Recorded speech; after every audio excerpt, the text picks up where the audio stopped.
There was a woman called Mashitat Fir'aun. She was a woman who was the hairdresser of Fir'aun's daughter, Pharaoh, who said, "Ma alimtu lakum min ilahin ghayri." I did not know any God but me. And Mashitat Fir'aun, this hairdresser, she had embraced Islam in secret.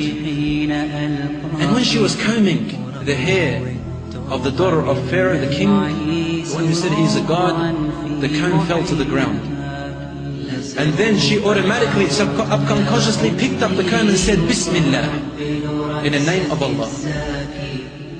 And this Mashitat Fir'aun, this hairdresser, had 5 children, and one of them was still breastfeeding. And then the daughter of Fir'aun said, "Allah, Abi, are you saying Allah, my father?" And she said, "No, Allah, the father of Allah, the God of your father and yourself and me." And she became angry. She went to her father and said to him, "Father, this woman worships another God beside you." He said, "What? She know another God beside me? Who is there? Call her to me." And they called her to him. And then she came and stood, a woman, brothers and sisters, in front of this great Pharaoh. And he said to her, "Who is your God?" And she said, "Allah is my Lord." He said, "Who is Allah?" She said, "Allah Rabbi wa Rabbuk." Allah is my God and yours. Yes, when she was cornered and put in the place, when she had to answer, she answered. She answered. This is how the state of the Muslims in the past and present are. When they said, "Rabbi Allah," Allah is my Lord, they were tortured.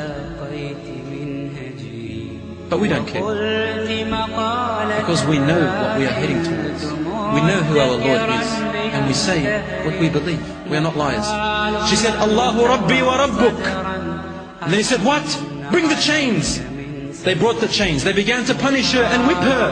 "Who is your Lord?" And she would say, "Allahu Rabbi wa Rabbuk." And so he ordered for them to bring a large container. And then he spilled hot, boiling oil into this container. Large container. Like a swimming pool. And then he said, "Bring me all of her children." And they brought them one by one. He said, "Worship me, I am your God." She said, "Never."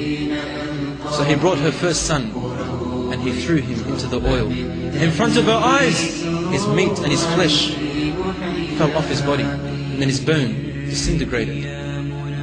Then they brought her next son, and she was firm, Allahu Akbar. And they burnt him. She could not stop him. And then her third, and then her fourth. Then finally her fifth, he was on her arm. And she was about to pull back. She was about to pull back in front of the eyes of all the people.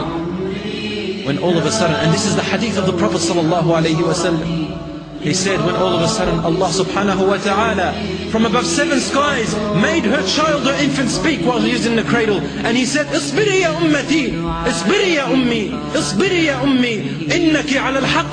Be patient, my mother, you are on the truth. Inna Allah qad wa'adaki bi jannah. Allah has promised you with a great heaven. Keep going, mother.